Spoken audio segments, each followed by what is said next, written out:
이번에 바이든은 트럼프보다 한 수 더 뜹니다. 폭동 수준이라고 해요. 중국은 엄청난 타격받았어요. 특히 중산층 아래 사람들이 타격받았잖아요. 중국은 이미 미래 10년, 10년 다 땡겼었다라는 거예요. 돈이 많은 사람은 뭐가 없겠어요. 중국은 지금까지 주택 자금률이 세계에서 제일 높습니다. 집이 없는 사람 많지는 않아요. 중국은 후진국에 속했잖아요.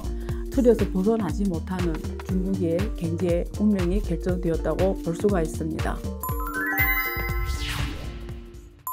안녕하세요. 안유아의 앵글로 본 세상 안유아쇼입니다. 오늘은 중국 경제의 미래에 대해서 다루어 보겠는데요. 작년 말 올해 초 중국에서 위드 코로나 정책으로 돌아서면서 전 세계 각국은 중국에 대한 기대가 굉장히 컸습니다. 그동안 억눌렸던 소비가 불어나면서 중국 경제가 호전되고 이에 따라 세계 경제도 덩달아 호전되는 걸로 기대했는데요. 지금은 그러한 전망이 다시 우려로 돌아선 상황입니다. 과연 중국 경제의 미래는 어떨지 오늘 1부와 그리고 2부 토론에서 함께 알아보도록 하겠습니다. 최근 여러분들이 기사를 보면은 중국 경제의 미래에 대해서 호전된다는 사실 기사보다도 우려된다는 기사가 굉장히 많은데요. 여기 기사 중에 하나에도 이런 기사가 있습니다. 지금 상해에서 3월에 10만 채 매물이 나왔는데 4월에는 그보다 2배가 상승한 20만 채 매물이 나왔다라는 기사가 있고요. 그에 따라서 중국 증권시장도 약세가 지속되고 있습니다. 그래서 중국 경기가 굉장히 우려스럽다. 그래서 글로벌 IB들이 전망치를 낮춰가고 있는데요. 중국 경제의 미래 궁금하시죠? 과연 어디로 향하는지 제가 쉽게 설명해 드리도록 하겠습니다. 우리가 보통 한 국가의 경제를 볼 때는 세 가지 측면에서 봅니다. 여러분이 중학교 교재나 이런 데서 GDP를 계산할 때 크게 세 가지 요소가 있죠. 소비, 투자, 순수출입니다. 한국 같은 경우에는 인구 규모가 한정되다 보니까 국내 소비 부분은 적고요. 주로 투자와 해외 수출입니다. 특히 해외 수출 의존도가 70%예요. 중국 같은 경우에는 국내 규모가 크잖아요. 시장 규모가. 그래서 과거에는 수출 비중이 컸는데 지금 한 30% 정도 됩니다. 그리고 나머지 70%는 중국 국내 소비거나 투자로 소화를 합니다. 이게 어느 국가든 이런 상황이거든요. 자, 그럼 중국 경제가 지금 성장률 전망치를 글로벌 IB들이 낮춘다. 그리고 경제가 안 좋다. 이 말은 세 가지 파트에서 옵니다. 하나는 국내 소비가 안 좋던지 아니면 국내 투자가 안 좋다. 하나는 해외 수출이 잘 안 된다. 이 뜻이에요. 하나씩 볼게요. 해외 수출이 잘 될까요? 해외 수출이. 중국은 2001년에 WTO에 가입을 합니다. 그리고 미국하고는 79년 1월 1일에 수교를 했죠. 그리고 2001년에 WTO에 가입하면서 중국은 글로벌 무역 질서 속에 들어와요. 들어오면서 중국이 저렴한 노동력을 내세워서 생산을 해서 다시 수출하는 이런 경제를 유지해 왔어요. 그게 2001년 이후부터입니다. 그래서 2001년부터 2008년 미국발 금융위기 터지기 전까지 해외 수출이 중국이 급격하게 늘어납니다. 자, 그 다음에 중국이 또 당시에 성장한 주요 요인이 이건 하나는 이제 해외 수출을 했죠. 국내에서 생산한 상당 부분 물건들을 해외에다 팔면서 기업들이 투자 확대를 하고 생산을 한다는 뜻이거든요. 자, 두 번째 중국이 2001년부터 2008년 급속도로 성장한 배경에는 투자가 있습니다. 투자는 앞에서 말한 것들 해외 수출이 좋아지니까 국내에서 설비 수요가 늘어나겠죠. 그래서 기업들은 그런 설비 투자를 삼으로써 투자 확대를 합니다. 이게 당시에 투자 확대된 배경이고요.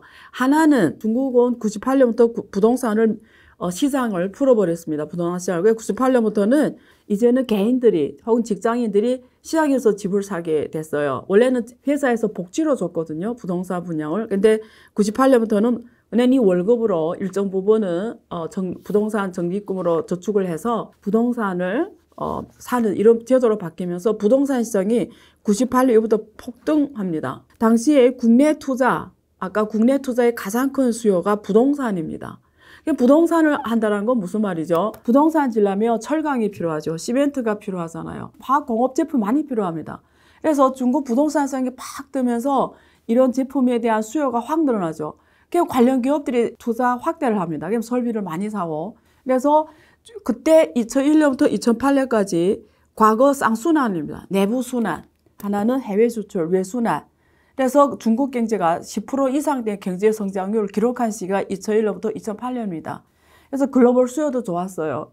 전 세계 하나의 세계화 속에서 중국은 수출 주도형 경제를 해서 주로 유럽하고 미국에 팔아서 해외 수요가 좋아지고 국내는 또 막 부동산 시장이 호황되면서 관련 철강 산업, 시멘트 산업, 관련 화학공업 산업이 확대 재생 산업에서 국내 투자 확대했고 또 해외 수요가 좋아지면서 또 그에 따라서 국내 투자 확대를 했고 그러니까 투자 확대가 일어난 겁니다. 자, 순수출 확대됐다고 했죠. 국내 투자가 확대됐죠. 소비는 그때는 크지 않았어요. 2008년 이전까지 중국은 이머징 국가, 후진국에 속했잖아요. 그래서 국민들이 소비가 일어날 수가 없었어요. 왜? 1인당 소득이 한 4,000달러 이하이기 때문에 소비를 해봤자 당시에는 한계가 있죠. 그래서 2008년 이전에는 중국이 90인의 시장 경제하고는 주로 내순환인데 무슨 내순환이야? 부동산 중심의 투자 수요 확대 그리고 수출 확대에 따른 국내 투자 확대 이 외순환과 내순환이 그때 쌍순환해서 중국 경제가 폭발 성장했습니다. 자, 지금은 2010년이 지났어요. 그러면 지금도 똑같아요. 소비, 투자, 순수출이잖아요. 자, 순수출 일단 변했어요. 2018년 트럼프가 중국하고 무역 전쟁을 합니다.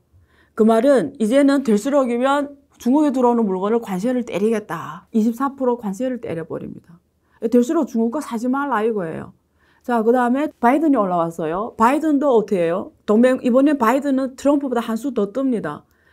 동맹국을 앞세워서 얘네도 사지 말라. 우리도 안 사지만 얘네도 안 사지 말라. 이렇게 되는 거예요. 그러니까 순수출 해외 수요 이쪽이 지금 장애물이 생겨버렸어요. 앞에서 말했죠. 중국 경제가 고도 성장한 게 해외 순수출 증가에 따른 국내 투자 확대 이게 같이 일어난 거잖아요. 근데 지금 수출이 어려워졌잖아요. 자, 그만큼 국내 투자 확대 재생산이 덜 일어나겠죠. 그만큼 국내 투자가 적게 일어난다는 뜻이에요. 이거 기억하시고요. 두 번째, 아까 2008년 이전에는 부동산 투자가 막 활성화되면서 중국 국내 투자 수요 확대 일어났다고 했죠. 뭐 시멘트라든가 철강이라든가 중화학공업. 그래서 지금 부동산이 어떻게 됐죠? 매물이 지금 상하이 하나 도시만 3월에 10만 채 나왔는데 지금 4월에 20만 채 나올 정도로 부동산이 안 좋습니다. 자, 부동산이 안 좋으면 부동산 연관 산업이 같이 사실은 되게 길거든요. 여러분 집을 사면 어떻게 해요? 새 집을 사면 어떻게 해요? 새로 인테리어를 하죠. 인테리어라는 게 엄청난 소재를 산다는 얘기잖아요. 그리고 거기다 한번 전자 설비를 쫙 구비해 놓잖아요. 뭐 자동차도 살 거고. 그러니까 부동산 하나 사면은 연관 소비가 엄청 일어나요. 또 연관 기업들, 판매 기업들이 엄청 성장하면서 투자 확대 일어나는데 중국은 지금까지 주택 자금률이 세계에서 제일 높습니다. 집이 없는 사람 많지는 않아요. 그래서 이제는 부동산에 대한 수요가 줄어들면서 관련 또 확대 재생산했던 기업들이 수요가 줄어들겠죠. 그러면 또 이제 분이 투자가 줄어들죠. 자, 순수출 투자가 줄어들었어요. 그러면 3대 중에 남은 게 소비입니다. 소비. 소비가 GDP에서 주는 공헌들 한 60% 정도입니다. 그래서 올해 초 글로벌 IB들이 그동안 3년 코로나 때 소비를 못했으니까 중국 사람들이 자, 이제 위드 코로나 하면 마음대로 활동하게 하니까 소비가 폭발하겠다. 그리고 GDP에 대한 성장률이 60%잖아. 그러면 어제 중국 경제는 올해는 작년보다는 좋아지겠다. 왜? 소비가 늘어나기 때문에. 이렇게 엄청나게 기대를 했어요. 그런데 뚜껑을 딱 열어보니까 중국 매년마다 5월 1일 하고 10월 1일이 가장 소비를 많이 할 때예요. 5월 1일은 국제노동절이라고 해요. 계절이 바뀌거든요. 그래서 장기 휴가를 줍니다. 보통 일주일이에요. 자, 몇억 명씩 움직입니다. 몇억 명. 자, 10월 1일은 중화인민공화국 공산당 사회주의 국가가 설립하는 건국일이에요. 10월 1일. 그냥 똑같습니다. 또 한 일주일 줘요. 그래서 자기 집을 갔다 와라. 또 계절이 바뀌니까 옷도 바꿔야겠고. 자, 그런데 올해 5월 1일이 일주일 휴가를 뚜껑 열어봤더니 소비액이 2019년보다 못 미쳤어요. 그러니까 회복을 못했다는 얘기예요. 그래서 왜 그런가? 왜 소비가 지금 부진한가? 3년 코로나를 겪으면서 중국은 엄청난 타격받았어요. 특히 중산층 아래 사람들이 타격받았잖아요. 돈 많은 사람들은 이제는 다 써봐서 코로나 있던 없던 크게 소비에 영향이 없습니다. 돈이 많은 사람은 뭐가 없겠어요. 중국은 빈부격차가 너무 커졌어요. 지니기수가 통계별로 다르지만 지금 중국이 발표를 안 합니다. 2018년 때 이미 50이 거의 됐거든요. 50 이상이면 이미 폭동 수준이라고 해요. 그래서 거의 50이 됐거든요. 그래서 굉장히 지금 지니기수가 높아요. 그러면 잘 사는 사람들은 소비보다 이 하층에 있는 사람 그 리커창 총리가 말하는 6억 명, 월 소득이 17만 밖에, 원화로 17만 밖에 안 되는 사람 소득을 늘어줘야 되는데, 이거는 단기간에 안 됩니다. 왜 그러냐면 이 사람들이 주로 중서부 지역에 있고 노동력 소질이 낮아요. 그러면 중국 경제는 지금 고부가가치 산업으로 가는데 이 사람들로는 흡수할 수가 없어요. 그럼 이 사람들이 소득 수준을 어떻게 향상시키냐. 그래서 중국 정부가 공동부유라 얘기하는데 공동부유를 어떻게 할까? 이게 큰 과제입니다. 자, 그래서 소비가 지금 살아나지 못하고 있다. 그 다음에 부동산이 또 잘 나가주면 부동산이 들어가는 전자를 살 거 아니에요. 전자, 자동차 이런 소비가 일어날 텐데 중국 부동산은 여기 그 다른 투자증권 리서치에 나와서 보면 지금 미분양 주택 면적 있잖아요. 미분양 주택 면적을 매년 평균, 과거 3년 평균 분양 면적 나눠버리면 지금 미분양 이 부동산들을 다 분양하려면 앞으로 10년에서 16년 걸립니다. 무슨 말이냐? 중국은 이미 미래 10년, 10년 다 땡겨 썼다라는 거예요. 이제 부동산이 중국 경제 성장을 하는데 어려워진 거예요. 미분양 주택이 계속 늘어나고 매물도 막 나오고 그러니까 부동산 부진하니까 또 관련 소비가 일어나지 않으니까 국내 소비가 중국 경제를 성장시키는 게 한계가 오죠. 그럼 일대 순수출 증가, 해외 수요로 이 국내 수요 부진을 막아야 되는데 해외 수요도 변변치 않아요. 해외 수요라는 게 누구죠? 미국, 유럽 이렇잖아요. 자, 근데 미국, 유럽, 일본 다 그 코로나 똑같이 3년 거뒀고 그 다음에 바이든이 돈을 무작위로 나눠줬잖아요. 몇백만씩. 그것도 이제 약발을 다 하고 유럽도 경제가 변변치 않고 이러니까 해외 수요도 지금 중국 국내 수요 부진을 메꾸기에는 상당히 어렵습니다. 자, 그게 뭘로 성장해야죠? 시진핑 주석이 지금 3년임을 시작했잖아요. 어깨에 진 짐이 무겁습니다. 그래서 미래를 우리 한번 전망해 보면은 앞으로 시진핑 지도부가 미래 중국 경제를 어떻게 끌어가야 되냐? 사실은 두 가지를 해야 됩니다. 하나는 경제 성장. 국내 경제성은 그래야 정권 유지가 가능하잖아요. 안정적 정권 유지. 대외는 갈등 관리를 해야 돼요. 경제 성장과 갈등 관리 두 가지 토끼를 다 잡아야 돼요. 시진핑 주석은 3년임. 자, 다 잡아야 되는데 일단 갈등을 먼저 말해볼게요. 갈등 관리에서 두 가지 갈등 관리를 해야 돼요. 하나는 대내 갈등. 대내 갈등 요인은 주로 일자리. 중국의 집이 청년들이 일자리 실업률이 24% 넘었어요. 자, 그 다음에 소득격차, 빈부격차 커지면 지금 뭐죠? 사회 안정에 문제가 생겨요. 세 번째, 소비도 일어나지 않아요. 소비 확대할 수 없습니다. 그 다음에 부패입니다. 과거에 시진핑 지도부가 2012년에 들어왔는데 그 이전에는 중국의 31개 성시 지방 관료들이 마치 경영자, CEO처럼 행동했어요. 그 지역의 경제가 성장하면 거기에 따라 내가 위로 승진하는 거야. GDP 선수를 뽑는 거예요.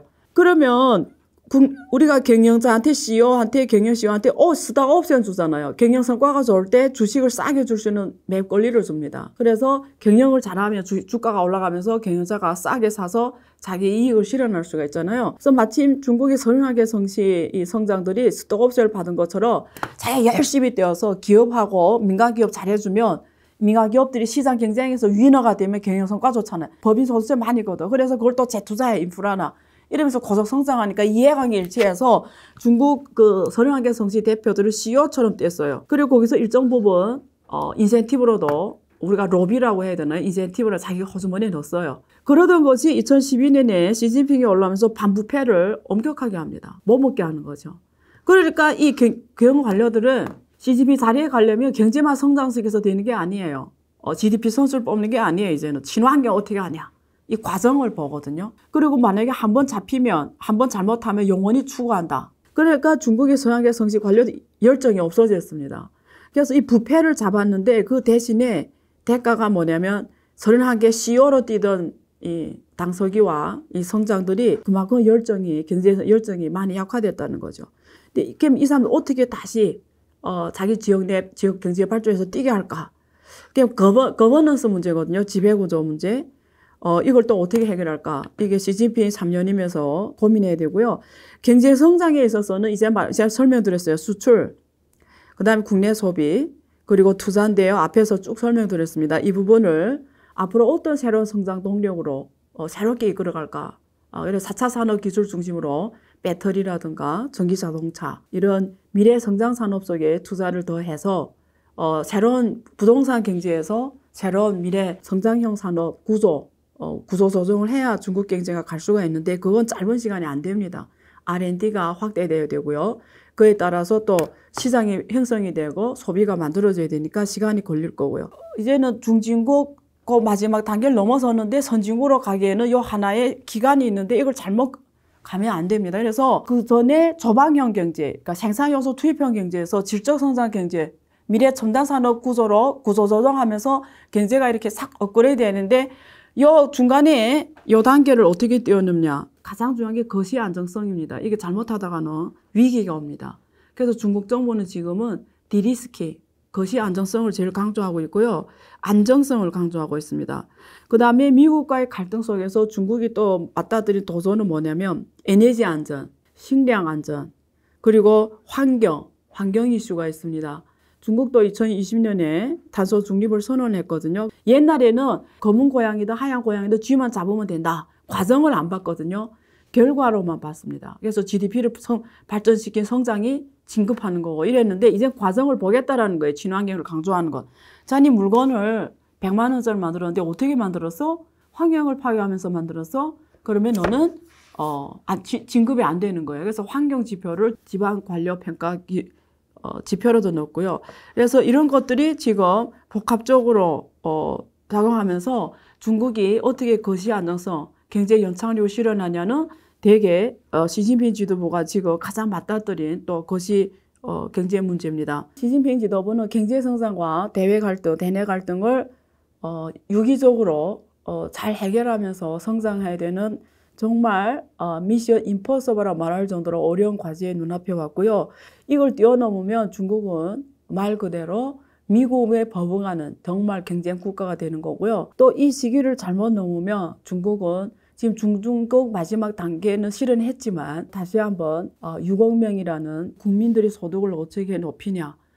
그래서 또 중진국 틀에서 벗어나지 못하는 이 두 가지 운명이 기다리고 있으면서 어느 운명이 중국의 미래 운명일까요?는 이 지도부가 어떻게 세련된 외교, 글로벌 환경을 뚫고 나가고 또 국내에서는 어떻게 기업들한테는 격려를, 국민들한테는 희망을 주냐에 따라서 중국의 경제 운명이 결정되었다고 볼 수가 있습니다. 잠시 후 2부에서 중국 경제의 현황에 존재하는 문제점들을 중심으로 토론해 보도록 하겠습니다. 끝없는 위기 속 기회는 언제나 숨어 있습니다. 성공한 투자 고수들과 나눈 투자의 철학. 다가올 기회를 잡아내는 부의 만찬으로 여러분을 초대합니다. 푸짐하게 한 상 차려놓았습니다.